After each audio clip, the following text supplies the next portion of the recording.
What would you do if your own grandson told you that you smelled like death and made it clear he found your presence disgusting? Would you forgive him because he's young?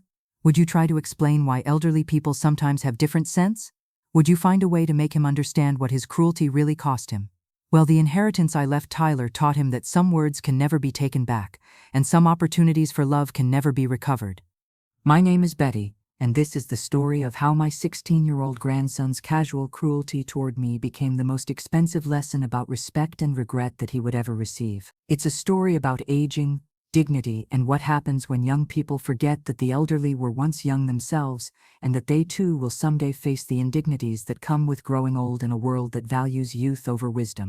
The relationship between Tyler and me had always been special, or at least I thought it had been. From the time he was a toddler, he had been my favorite grandchild. Not that I would ever admit that to the others, but Tyler had always seemed to understand me in ways that his siblings and cousins didn't. He would spend hours with me in my garden, listening to stories about his grandfather Harold and the adventures we'd had together during our 42 years of marriage. When Tyler was 8 years old, he used to tell me I smelled like flowers and cookies and all the good things in the world. When he was 10, he would curl up next to me on the sofa to watch old movies, breathing in what he called my grandma's smell of lavender perfume and vanilla extract from all the baking I did. But somewhere between Tyler's 14th birthday and his 16th, something changed. The boy who had once treasured our time together became distant, irritated by my presence, embarrassed by my age and the visible signs of my body's decline. At 79 years old, I was experiencing the kinds of physical changes that come with advanced age and the medications I took for various health conditions. My sense of smell wasn't as sharp as it once had been, so I didn't always notice when my perfume was too strong or when my clothes retained odors from cooking or from the liniment I used for my arthritic joints. I had developed some digestive issues that occasionally caused embarrassing problems with gas, despite my careful attention to diet and medication. My skin had become drier and more fragile, requiring special moisturizers that had a medicinal smell that I didn't particularly enjoy but that my doctor insisted I use to prevent painful cracking and infections. These were the realities of aging that Tyler had apparently decided were disgusting and offensive, rather than the natural consequences of a long life lived in a body that had served me well for nearly 8 decades. The incident that changed everything happened on a Tuesday afternoon in October. Tyler had been having problems at school. Nothing serious, just the typical teenage struggles with grades and social dynamics that every parent and grandparent recognizes as part of growing up. His mother, my daughter Susan, had asked if Tyler could spend the afternoon at my house while she dealt with a work crisis, and I had eagerly agreed. I loved having Tyler to myself, away from the distractions of his phone and his friends and the constant rush of his teenage social life. I had planned to make his favorite chocolate chip cookies and maybe convince him to help me plant some spring bulbs in the garden, activities that had once brought us both joy and created some of our most treasured shared memories. I spent the morning preparing for his visit, making sure the house was clean and comfortable, gathering ingredients for the cookies, and even putting on the lavender perfume that he had once said reminded him of his great-grandmother, my mother, who had passed away when Tyler was very young. When Tyler arrived, I greeted him with the enthusiasm that grandmothers reserve for their most beloved grandchildren. "Tyler, sweetheart, I'm so glad you're here. I thought we could make those chocolate chip cookies you love, and maybe you could help me plant some tulip bulbs for next spring." Tyler's response was not what I expected. Instead of the grudging but affectionate acceptance I had grown accustomed to receiving from him in recent visits, he actually stepped backward when I approached him for a hug. "Grandma, I can't stay here," he said, his face contorting with what looked like genuine disgust. "What do you mean, sweetheart? Your mother said you'd be here until dinner time." "I know what Mom said, but I can't handle it. You smell like death, and it's making me sick." The words hit me like a physical blow, not just because of their cruelty, but because of the casual, matter-of-fact way he delivered them, as if commenting on my smell was no different than remarking on the weather. "Tyler, I don't understand. What do you mean I smell like death? You smell like old people smell. Like medicine and weird perfume and, I don't know, like dying. I can't breathe when I'm around you anymore." He was backing toward the front door as he spoke, his hand actually covering his nose and mouth as if my presence was toxic to him. "Sweetheart, I'm sorry if my perfume is too strong. I can go change, or we can sit outside if the house smells too much like cooking." "It's not the house, Grandma. It's you. You smell like death, and I can't stand it anymore." With those words, Tyler walked out of my house and out of my life, though neither of us knew at the time that this would be our final conversation. But wait until you see what that conversation cost him. After Tyler left that afternoon, I stood in my kitchen surrounded by the ingredients I had gathered to make his favorite cookies, trying to process what had just happened. My 16-year-old grandson, the child I had loved unconditionally since the moment he was born, had just told me that my very presence was disgusting to him. I walked to my bedroom mirror and looked at myself the way Tyler must have seen me. What I saw was a 79-year-old woman who was showing every year of her age. My skin was thin and papery, marked with age spots and the bruises that come easily to elderly people taking blood thinners. My hair, once thick and lustrous, was now sparse and white, requiring careful styling to cover the patches where my scalp was visible. My posture had changed over the years, becoming more hunched as my spine compressed and my shoulders rounded forward. I walked more slowly than I once had, sometimes with a slight shuffle that I tried to minimize but couldn't completely control. And yes, I probably did smell different than I once had. The perfume I wore might have been too heavy for my changed body chemistry. The medications I took for my heart condition, my arthritis, and my digestive issues might have given my skin a medicinal odor that young people found unpleasant. But what Tyler had smelled wasn't death. It was life. It was the scent of a woman who had lived long enough to need medications to keep her heart beating regularly, creams to keep her skin from cracking and bleeding, and stronger perfumes to make herself feel feminine and attractive despite the changes that age had brought to her body.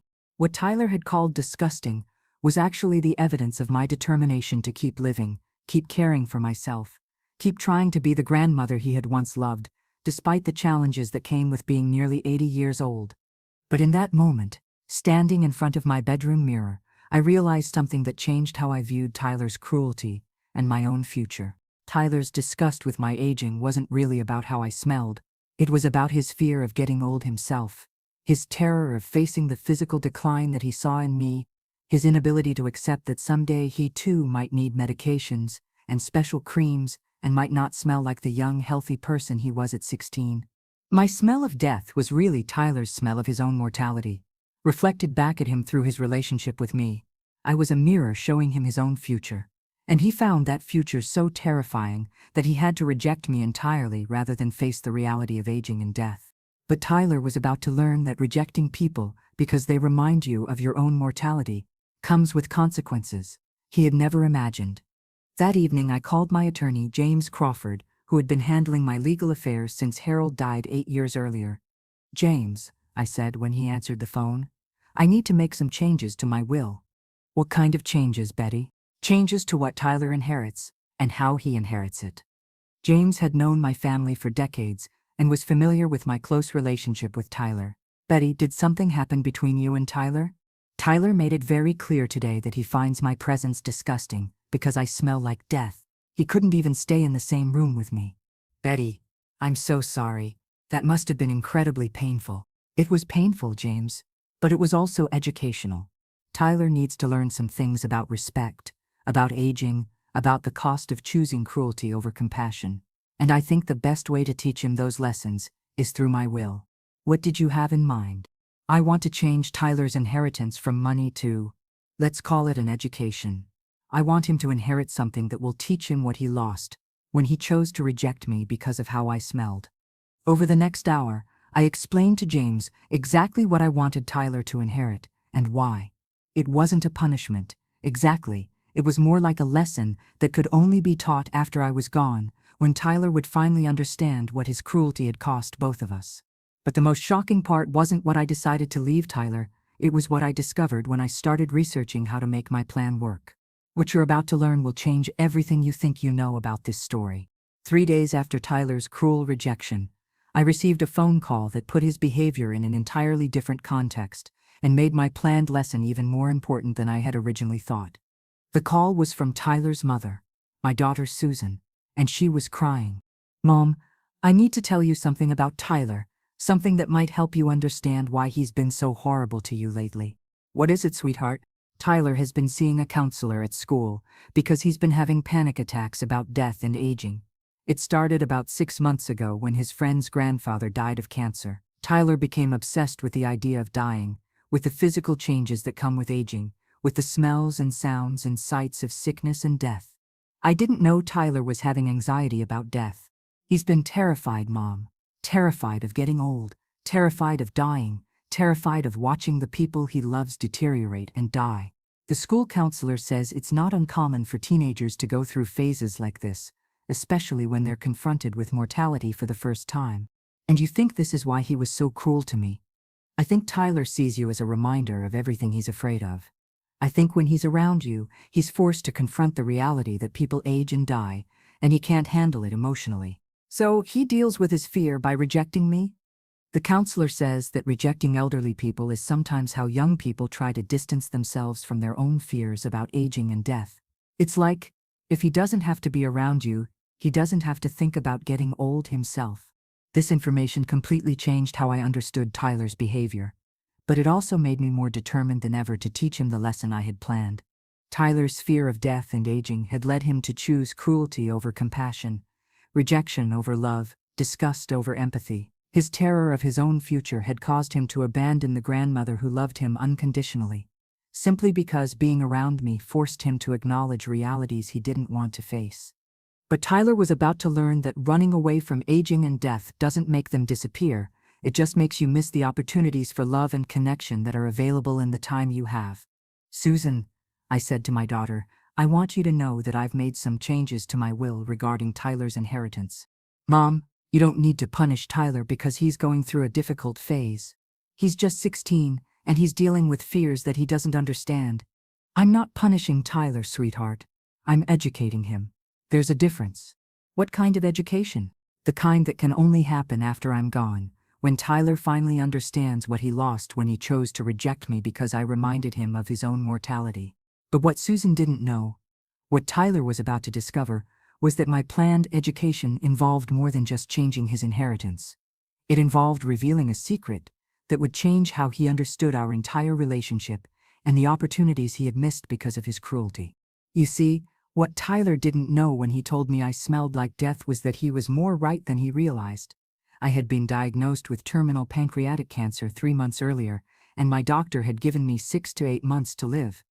The smell of death that Tyler found so disgusting was actually the smell of the medications I was taking to manage my pain and slow the progression of my disease. The perfume he found offensive was my attempt to cover the medicinal odors that came with fighting a losing battle against cancer. Tyler had rejected me during what would turn out to be the last months of my life, not because I was healthy and aging normally, but because I was actually dying and trying to maintain some dignity and normalcy in my final months. His fear of death had caused him to abandon me at exactly the time when I was facing death, alone and trying to find ways to spend meaningful time with the grandchildren I loved most. But Tyler wouldn't learn this truth until after I was gone, when the inheritance I left him would teach him the most painful lesson about love, loss, and missed opportunities that he would ever receive. Now here's where everything changed completely. Over the next 2 months, as my condition worsened and the cancer spread throughout my body, I refined the inheritance plan that would teach Tyler about the consequences of his cruelty and the opportunities he had missed because of his fear. The plan had 3 components, each designed to help Tyler understand different aspects of what his rejection had cost both of us. First, instead of the $50,000 in cash that I had originally planned to leave Tyler, he would inherit my collection of letters, photos, and mementos from our relationship spanning his entire life. Every birthday card I had saved, every school photo he had given me, every drawing he had made for me as a child, every note he had written thanking me for gifts or visits. This collection would show Tyler exactly what our relationship had meant to me, how much I had treasured every moment we had shared, and how carefully I had preserved the evidence of his love during the years when he actually enjoyed being my grandson. Second, Tyler would inherit a series of letters that I was writing to him during my final months, letters that explained what was really happening to my health, what the smell of death actually was, and what his rejection had meant to a dying grandmother who had loved him unconditionally. These letters would be sealed and dated, showing Tyler that I had been thinking of him and wanting to share my final months with him, even after he had made it clear that my presence disgusted him. Third, Tyler would inherit a task that could only be completed after my death, a task that would require him to confront his fears about aging and death, while honoring my memory and making amends for his cruelty. But the most important part of Tyler's inheritance wouldn't be what I left him, it would be what I didn't leave him, and why. I had originally planned to leave Tyler my house, the same house where he had spent countless happy hours during his childhood. The house where I had baked his favorite cookies and listened to his stories and helped him with homework and given him the unconditional love that grandparents are uniquely positioned to provide. Instead, I decided to leave the house to my other grandchildren, the ones who had continued to visit me, who had never complained about how I smelled, who had chosen love over fear when confronted with my aging and illness. Tyler's inheritance would include a letter explaining this decision. Tyler, this house holds thousands of memories of our time together when you were young, and I was healthier. But because you chose to reject me during my final months because you found my presence disgusting, you will not inherit the place where we created those memories. The house will go to grandchildren who understood that love means accepting people as they are, even when age and illness change how they look and smell. But there was one more element to Tyler's inheritance that he wouldn't discover until he was much older, when he would finally understand the full scope of what his cruelty had cost him. Hidden among the letters and photos I was leaving Tyler was documentation of a trust fund I had established for his college education, a fund that contained $200,000 specifically designated for his tuition, room and board, and educational expenses. But because Tyler had rejected me during my final months, because he had chosen cruelty over compassion when I needed his love most, the trust fund would be donated to a scholarship program for students who had demonstrated exceptional kindness to elderly people in their communities. Tyler would inherit a letter explaining this decision as well. Tyler, the money I had saved for your college education will instead go to young people who understand that respecting and caring for the elderly is more important than being disgusted by the physical changes that come with aging and illness. You chose to reject me because I smelled like death. These scholarship recipients chose to embrace elderly people despite the challenges that come with age and illness. But you haven't seen the most devastating part of Tyler's inheritance yet.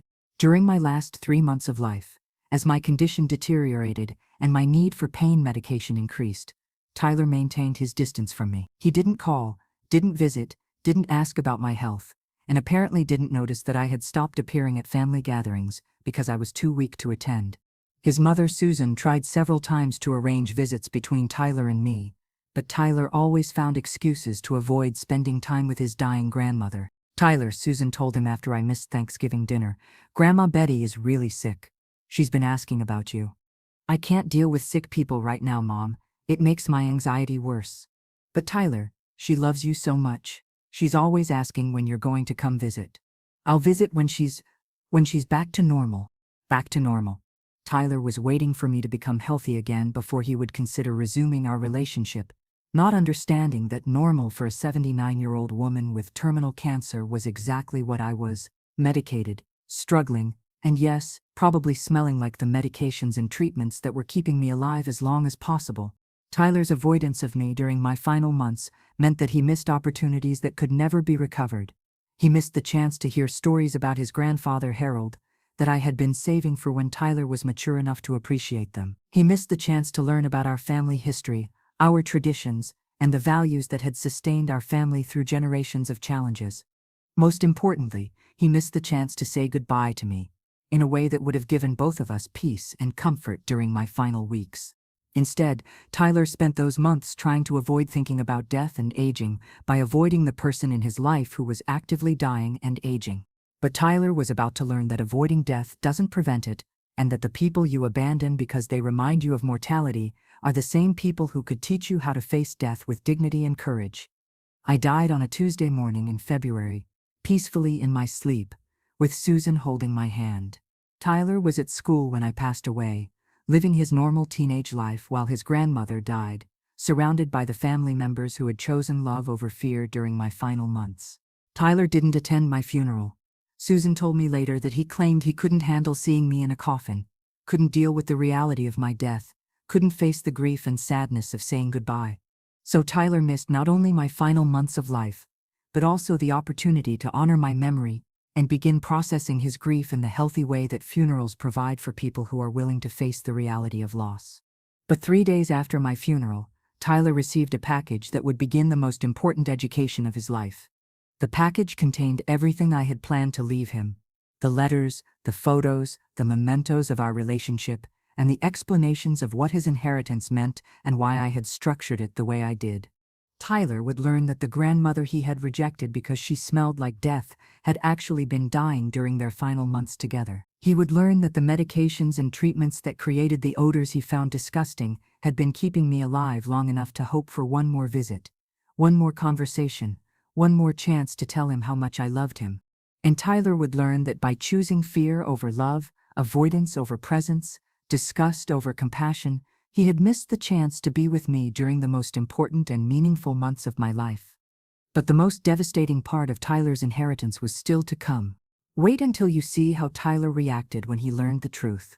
The package arrived at Tyler's house on a Friday afternoon, delivered by my attorney James Crawford, who had been instructed to hand-deliver Tyler's inheritance personally and to remain present while Tyler opened it. Susan was also present, having been warned by James that the contents of Tyler's inheritance might be emotionally difficult for a 16-year-old to process. The first item Tyler found was a letter in my handwriting, dated just 2 weeks before my death.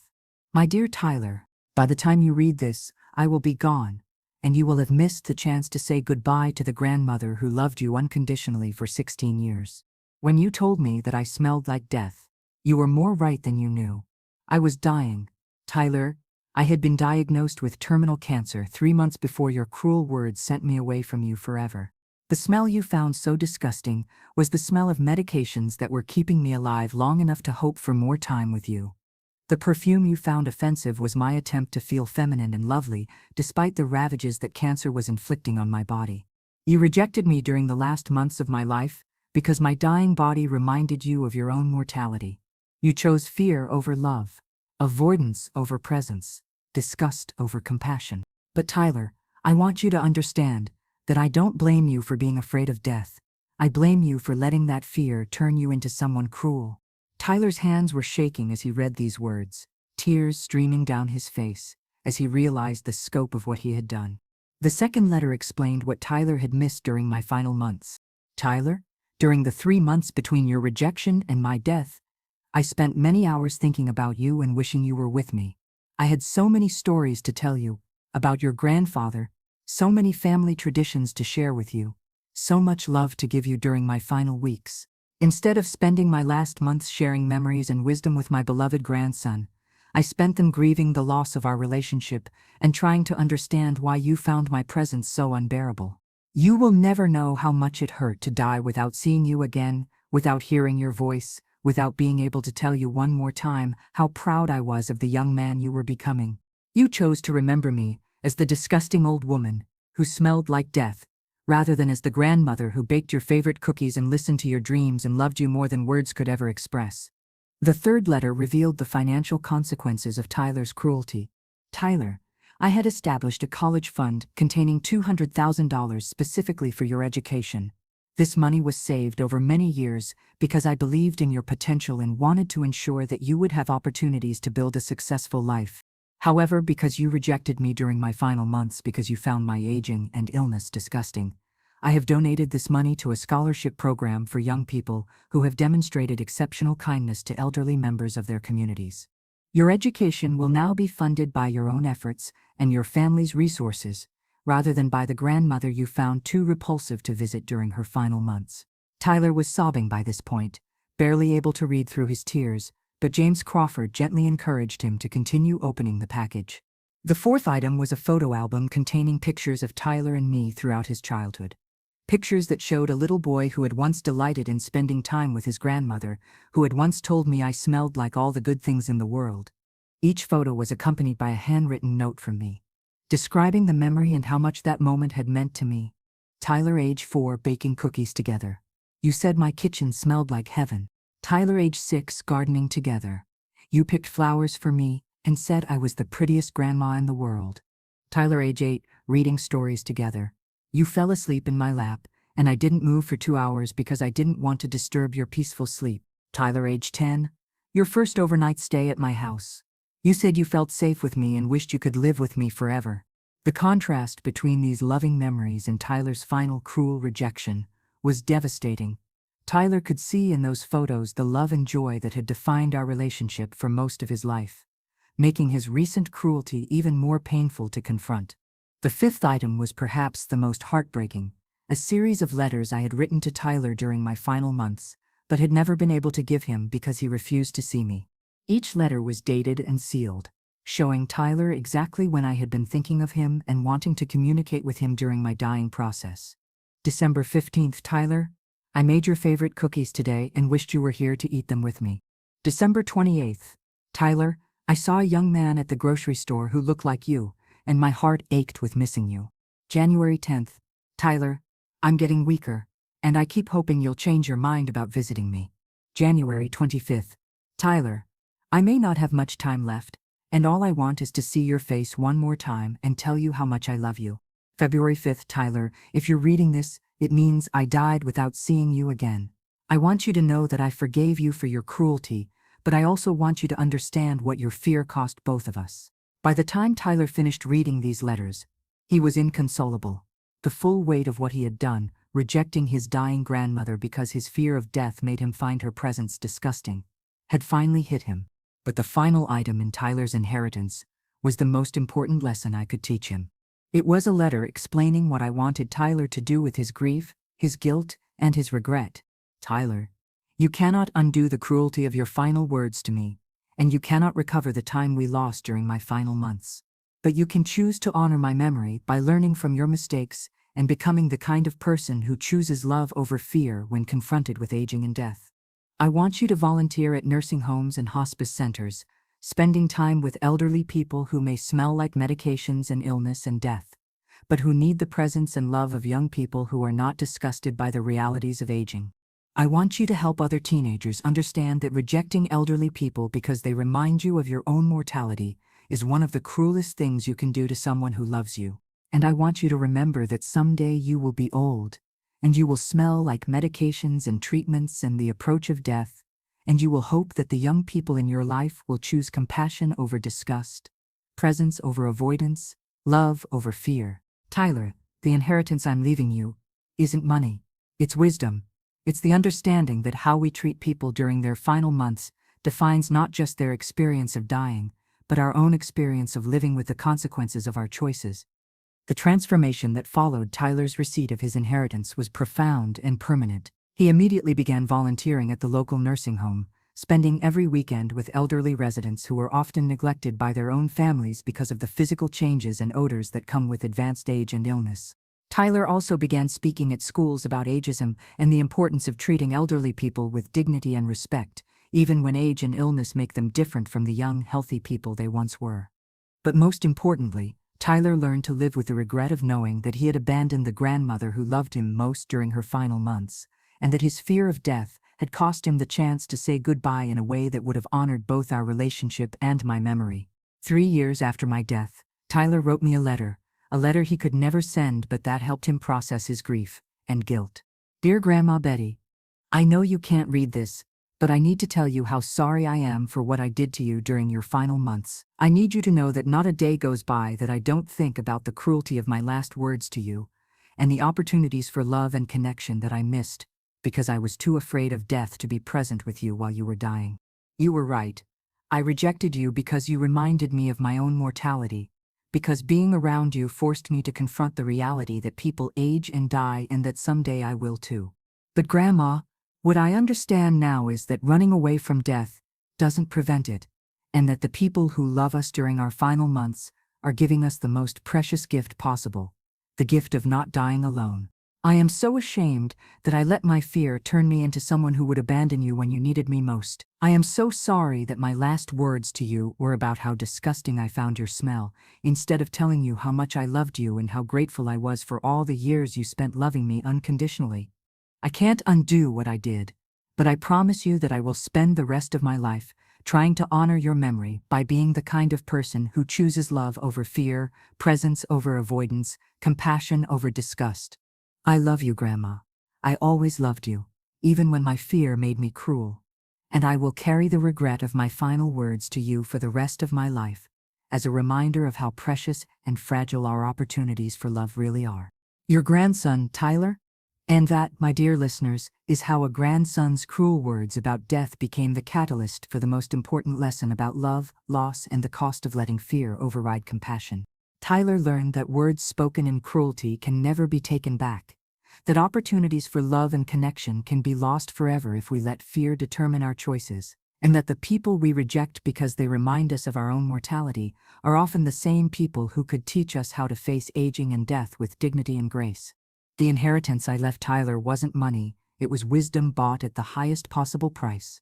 It was the understanding that every moment with the people we love is precious, that aging and illness are not disgusting, but are simply part of the human experience, and that choosing fear over love during someone's final months is one of the cruelest things we can do to those who love us most. Tyler's story became a lesson for other young people about the importance of treating elderly people with respect and compassion, even when age and illness make them seem different from the strong, healthy people they once were. But most importantly, Tyler's story became a reminder that the smell of death is really the smell of life lived long enough to require medications and treatments and care, and that finding that smell disgusting says more about our own fears than it does about the people we claim to love. If my story teaches you anything, I hope it's this: don't let your fear of aging and death cause you to reject the elderly people in your life who need your love and presence most. Don't let your discomfort with the physical changes that come with advanced age prevent you from honoring the relationships and memories that have sustained you throughout your life. And remember that someday you will be the one who smells like medications and treatments and the approach of death, and you will hope that the young people in your life will choose compassion over disgust, love over fear, presence over avoidance. The most expensive inheritance is regret, and the most valuable inheritance is the wisdom to treat people with love and dignity during their final months, regardless of how they look or smell or remind us of our own fears about mortality. I have more stories about family, love, loss, and the importance of choosing compassion over fear when confronted with the realities of aging and death. So pull up a chair, hold your elderly loved ones close, and remember to subscribe to Grandma True Stories, because the most important lessons about life often come from understanding how precious and fragile our time together really is.